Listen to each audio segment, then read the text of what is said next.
Hola a todos, bien, pues vamos con la segunda clase, con el segundo punto del tema, en el que vamos a ver las normas jurídicas positivas. Tenemos diferentes puntos dentro de este, en el que vamos a ver el concepto, la estructura de norma jurídica, las clases de normas jurídicas y los caracteres de las mismas, ¿de acuerdo? Así que, pues nada, empezamos. En cuanto al concepto de norma jurídica, tenemos que hablar que es un precepto general. Ya hemos hablado en el primer punto que necesitamos del derecho para regular la convivencia de los ciudadanos en una determinada sociedad. El derecho lo que hace es crear normas. Ya entraremos a ver si son creadas de una forma o de otra, es decir, si son leyes, si son reglamentos, si son lo que sean, ¿vale? Ya le daremos nombre, pero ahora vamos a llamarlo normas. Y normas jurídicas. Entonces es ese precepto general cuyo fin es pues realmente ordenar la convivencia de una comunidad y que para cumplir esa determinada norma el Estado puede hacer cumplirla de forma coactiva, es decir, a la fuerza. Ese es el concepto de norma jurídica. Lógicamente, dentro del tema tenemos que adentrarnos en las normas jurídicas positivas. Si veis, hay una parte de lo que os acabo de decir, normas jurídicas positivas, que tiene mucha relación con una de las acepciones que vimos en el punto primero, que es el derecho positivo. Es decir, vamos a ver las normas que se van a aplicar en un determinado momento, es decir, las que son positivas. Por tanto, vamos a ver cuál es la estructura de las normas jurídicas. Toda norma jurídica vamos a tratarla como si tuviera dos partes. Esas partes son una estructura que las vamos a separar en supuesto de hecho y otra en una consecuencia jurídica. Lo vais a entender muy rápido, ¿de acuerdo? Bien, el supuesto de hecho nos dice el tema que es el acontecimiento que motiva la aplicación de la norma jurídica, el hecho o la situación de la vida regulado por ella. Es decir, si tuviéramos una norma contemplada, pues como cuando estudiábamos antes, como una frase, ¿no?, que tendríamos que analizar, una de las partes de esa frase, de esa norma, sería el supuesto de hecho. Es decir, lo que, llevando a cabo ese supuesto, daría lugar a una consecuencia. Cuando hablamos de una norma jurídica, decimos que es la hipótesis que, de producirse, va a dar lugar a una determinada consecuencia. Y esa es la consecuencia jurídica. Por tanto, un ejemplo muy sencillo sería cuando hablamos en derecho penal, cuando el Código Penal desarrolla en el artículo 138 el delito de homicidio y nos dice que simplemente el que matare a otra persona será, reo de homicidio y por tanto será castigado con una pena de prisión de 10 a 15 años. Nos está diciendo que el que mate a otra persona por cualquier medio o procedimiento va a ser culpable de un determinado delito. Por tanto, ahí hay claramente una separación y una estructura. El que mate a otra persona por cualquier medio o procedimiento, supuesto de hecho. Y como consecuencia jurídica, pues ya el castigo, la prisión o lo que corresponda en otros delitos. Y en las normas jurídicas normalmente siempre van a tener esta estructura. Lo que pasa, sin meternos mucho en el contenido de las estructuras de la norma jurídica y las excepciones que puede haber, vamos a decir que pueden haber normas jurídicas en blanco y también incompletas, ¿de acuerdo? Así que tened esto en cuenta porque no siempre la propia ley, el propio precepto, la propia norma jurídica nos va a dar toda la información. Puede haber casos en los que la propia norma nos esté hablando de, pues por ejemplo, a nivel de circulación, ¿no?, de vehículos, pues nos puede decir la ley que el que conduzca un vehículo a motor por vía objeto de legislación con una tasa de alcohol superior a la permitida, puede estar cometiendo una infracción o un delito, lo que sea, ¿no? Si veis en ese precepto nos está también separando en dos partes, supuesto de hecho, consecuencia jurídica, pero nos está metiendo otro concepto, que es qué se entiende por vehículo a motor. Ahí en ese artículo no nos lo explica, nos tenemos que ir a otra ley, ¿no? En algunos casos de carácter, pues en este que os comento, no penal, y por tanto, pues ahí podríamos hablar de otro tipo de estructuras, pero la principal y con la que quiero que os quedéis es esta que os comento aquí. En el siguiente apartado vamos a ver las clases de normas jurídicas positivas. Os he comentado que íbamos a ver sobre todo las normas jurídicas que se aplican en un determinado momento en nuestra sociedad, en nuestro país, y que, bueno, en este caso me preguntaréis, ¿me tengo que aprender todas estas clases de normas? Bueno, por lo menos tener una idea, ¿vale? Siempre en una primera vuelta recomiendo que hagáis de alguna forma una estructura, un esquema, y que veáis desde otra perspectiva todo este contenido, ¿no? Si estamos hablando de las normas y vamos a ver las clases de normas, pues vemos clases y nos hacemos pues con el contenido que tenemos en el tema, únicamente el nombre, ¿vale? Y alguna idea principal de esas normas. Como veis, tenemos rígidas, tenemos comunes, tenemos particulares, generales, pueden confundirnos. Pues vamos a hacernos una lista y vamos a intentar ver las diferencias. Vamos a explicar brevemente cada una de estas, que básicamente, bueno, las primeras nos dice las rígidas, taxativas o derecho estricto. ¿Esto qué es? Pues básicamente son esas normas que nos van a obligar a los destinatarios a comportarnos de una determinada forma independientemente de lo que nosotros queramos, es decir, independientemente de nuestra voluntad, ¿no? Si la propia ley nos está diciendo que la mayoría de edad es a partir de los 18 años, nosotros no podemos hacer nada. No podemos hacer nada, por eso nos dice que el concepto o la clase de norma es rígida, es decir, que no podemos moverla, es taxativa, es así y no podemos hacer nada para cambiarlo, ¿vale?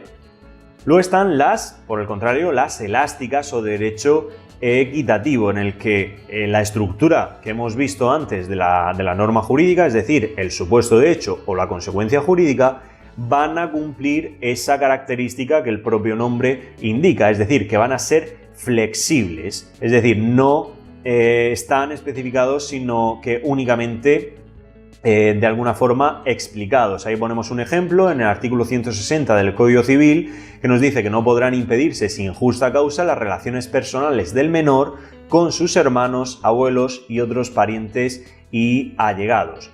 Lo que os comentaba, en este caso la norma no termina por definir lo que se entiende por justa causa, por eso pues bueno, habrá que interpretarlo en cada caso concreto, por eso sí que pues va a ser de alguna forma elástica. Y ya empiezan pues las comunes, las generales, las particulares. Todo esto lo que vamos a hacer es sobre todo intentar analizarlo de una forma en cuanto a que va a estar relacionado con el territorio de nuestro estado o con las personas del mismo, ¿no? Cuando hablamos de comunes, rigen todo el estado, toda España, las particulares en un determinado territorio, y luego están las generales, que contienen una norma general, no nos complicamos ahí, luego las especiales, que se van a aplicar a determinadas personas que cumplan unas características comunes, no en cuanto a características de aptitud o de conocimientos, no, características en general, como pueden ser los menores de edad o los incapacitados, es decir, siempre que se hable de personas específicas en esa ley, va a afectar a esas determinadas personas, ¿de acuerdo? Luego están las regulares, que van a regular pues de una forma normal, ¿vale? Podríamos compararlas, pues eso, con las comunes, con las normales, que siempre, pues como ejemplo ponemos que el régimen que se aplica a las sucesiones testamentarias en el Código Civil. Luego están las excepcionales, que se aplican a casos muy concretos. Aquí ponemos el ejemplo del artículo 10.5 del Código Civil, que nos dice que se aplicará a las obligaciones contractuales la ley a que las partes se hayan sometido expresamente. Y claro, nos dice, esa es la regla general. Cuando hablamos de la norma general, ese es el concepto general, pero como regla excepcional, la propia ley pues nos puede meter alguna excepción. Y nos dice este artículo que dice, no obstante, a falta de sometimiento expreso, se van a aplicar a los contratos relativos a bienes inmuebles, es decir, nos mete una excepción, ¿vale? Ahí tenéis el ejemplo en el tema para que lo veáis, pero que veáis que en ese propio precepto, en esa propia norma, hay dos partes, incluso pues hay dos tipos o dos clases de normas. Luego están las necesarias o imperativas. Básicamente son las que se imponen de forma absoluta a nuestra voluntad, la voluntad de los particulares sin que podamos modificarlas. En este caso, pues si la ley nos dice que tenemos que cumplir unas determinadas características para, no sé, construir una determinada obra, pues es lo que hay. Nosotros no podemos decidir en cuanto a eso. Por otro lado están las dispositivas o supletorias, que son, pues bueno, sí, las que se van a poder dejar de aplicar por voluntad expresa de las partes, es decir, da más libertad, en este caso, para que las partes a las que afecte una determinada norma, pues puedan dejar de aplicarla, ¿de acuerdo? Pues bueno, estas serían las clases de normas jurídicas. Los caracteres de la norma jurídica, vamos a hablar, los que más me importan son los últimos porque hay información bastante interesante. En primer lugar, la bilateralidad o la alteridad. ¿Qué es esto?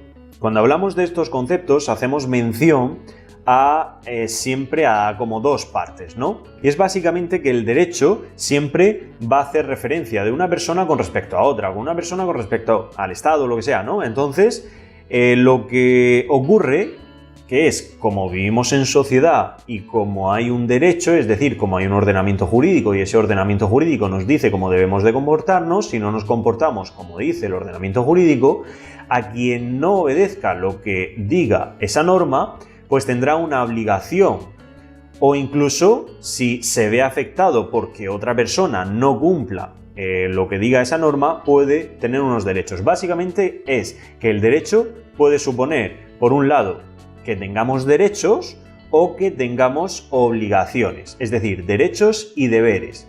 Por tanto, no solo va a imponer una conducta, sino que incluso puede autorizar a otro a ejercer un derecho, ¿vale? Esto es como cuando pues, compramos una barra de pan, ¿vale? Yo tengo el derecho a recibir ese, ¿vale? Es como un contrato. Yo te pago porque tú pues me puedas dar esa determinada adquisición que bueno, yo voy a pagar con dinero o como bueno, corresponda o como se acuerde en una determinada sociedad o como esté establecido en una determinada sociedad. Racionalidad. Lógicamente, la ley, la norma, debe tener un contenido justo, racional, sea acorde a unos principios, que sea acorde a unos derechos universales, ¿no? A ese derecho natural del que hablábamos. Obligatoriedad o imperatividad en la característica tercera, en que toda norma va a contener un mandato o prohibición que es necesario cumplir.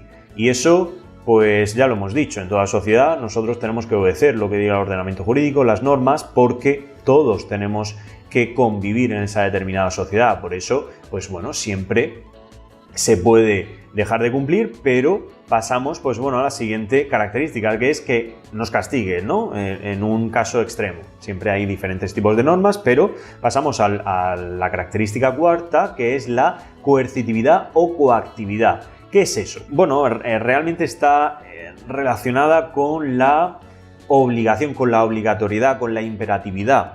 Dado que si no se cumple una determinada norma, con la propia voluntad de una persona, el Estado, que es el competente para hacer cumplir las leyes, puede obligarnos a que nosotros las cumplamos. ¿Cómo?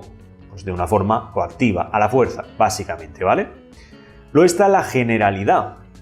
Las normas jurídicas van a afectar a toda la comunidad en general, a toda la sociedad, a todos los individuos de una determinada sociedad.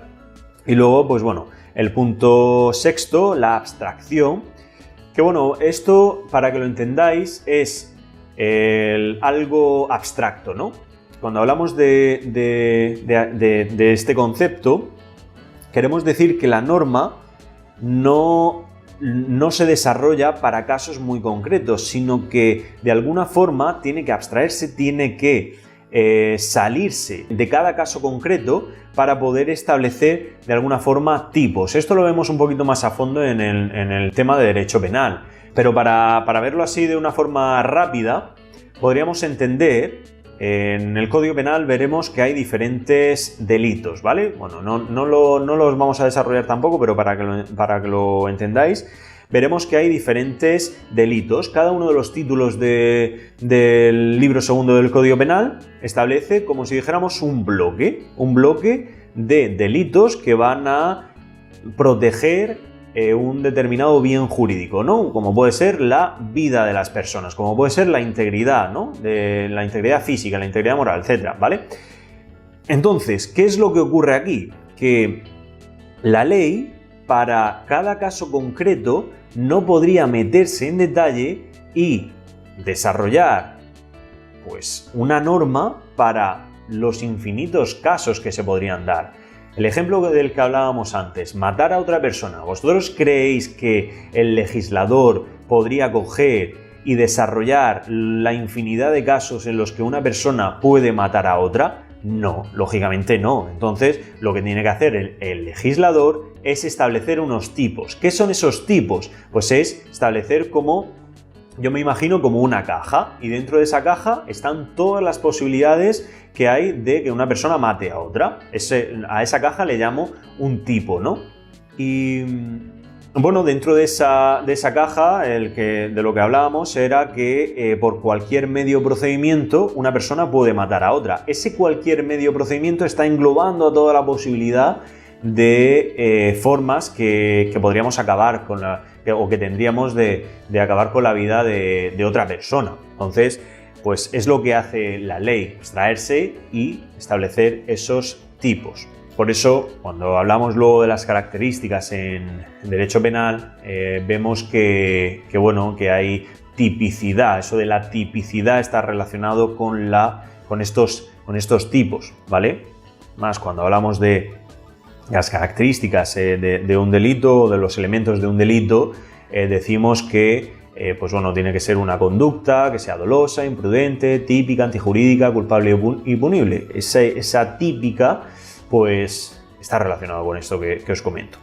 Y ya, pues, para ir acabando este punto, hablamos de legitimidad y publicidad. Estos puntos están muy interesantes, están muy bien.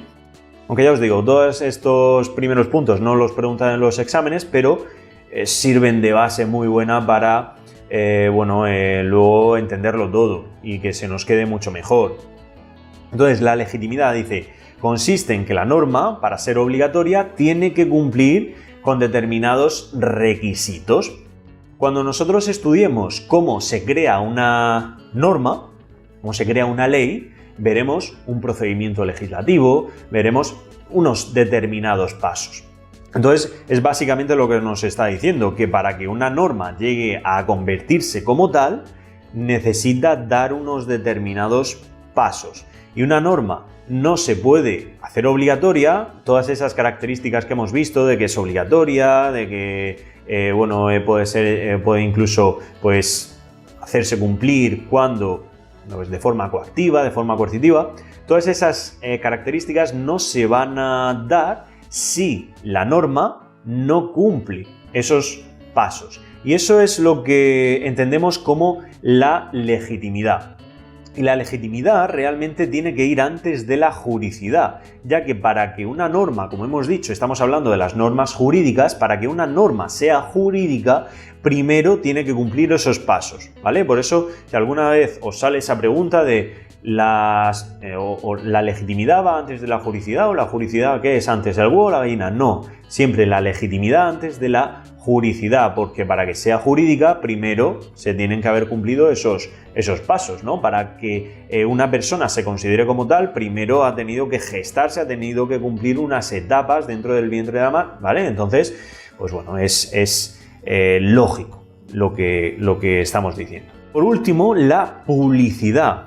Esa característica tan importante de las normas. Mirad, en nuestra sociedad es necesario que todo lo que se cree, todo lo que se dicte, es necesario que se conozca, ¿no? Porque al final afecta, como hemos dicho, a los integrantes de la sociedad, y si nosotros no tenemos un medio de conocer esa información, pues es como bueno, no podría saberlo, ¿no? Entonces, es necesario que la conozcamos y, por tanto, para conocerla, una de las características de nuestra sociedad es que la norma debe ser escrita. Aquí tenemos un concepto entre normas escritas o no escritas, que es cuando hablamos, pues, el derecho, como hemos hablado antes, del derecho positivo, que son las normas escritas, el ordenamiento jurídico, o el derecho natural, como pueden ser, pues, valores sociales, que son normas no escritas, o incluso, como veremos en las fuentes del derecho, como las costumbres, que es el derecho consuetudinario. Pues la norma tiene que ser pública, tiene que estar escrita y tiene que haber sido debidamente promulgada, publicada en nuestro boletín oficial del Estado. Entonces, como hemos hablado de todo el procedimiento legislativo, es decir, esto lo veremos más adelante, pero para que vayamos haciendo boca, una ley, para que se cree como tal, para que adquiera esa firmeza, es necesario que primero se cree un proyecto, una proposición de ley, que ese proyecto o proposición se vaya al Congreso, que el Congreso lo apruebe, que vaya al Senado, que lo apruebe y que al final se convierta en ley, ¿vale? Todo eso es de forma súper simplificada, ¿vale? Como veis, unos determinados pasos. Entonces, una vez que se aprueba la ley por las Cortes nos referimos a Congreso y Senado, el rey la va a sancionar. ¿Qué es eso de sancionar? Pues si os vais a cualquier ley, y os vais en el Boletín Oficial del Estado, a veces aparece al principio, a veces al final, pero hay una rúbrica, una inscripción que aparece en todas las leyes, que es la sanción, ¿no?, del rey, que nos dice que a todos los que la presente vieren y entendieren, sabed que las Cortes Generales han aprobado y, en concreto, el rey viene a sancionar la presente ley. Eso es la sanción, que es básicamente, pues eso, dar a conocer, confiere a la ley de más solemnidad, de una solemnidad formal, ¿de acuerdo? Es como si dijéramos, pues eso, la firma del rey. Es necesario también que se promulgue la ley. Ya hemos dado la conformidad por parte del rey y es necesario que se promulgue y que se ordene su publicación.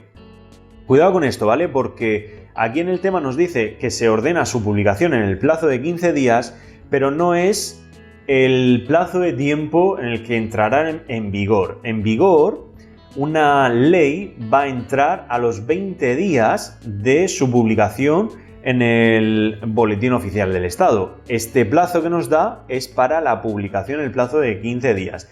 Lo que os he dicho, 20 días, que es lo que conocemos como vacatio legis, que en una traducción vendría a significar periodo de vacaciones que se toma la ley, por así decirlo, en el que no se aplicará, no estará en vigor todavía, y que el legislativo nos dice, oye, tenéis este plazo de tiempo para conocer la ley y para que vayáis, pues bueno, asimilándola, por así decirlo. Vale, pues si la ley no dice nada, son 20 días. Si la ley nos puede decir lo que quiera, ¿vale? Es decir, nos puede decir, al día siguiente de la publicación en el Boletín Oficial del Estado, pues no habrá ese vacatio legis como tal que conocemos de 20 días. O nos puede decir a los 6 meses de la publicación o a los 2 años, a lo que sea, ¿vale? Porque, pues bueno, se entiende que algunas leyes van a necesitar un periodo de adaptación superior a otras.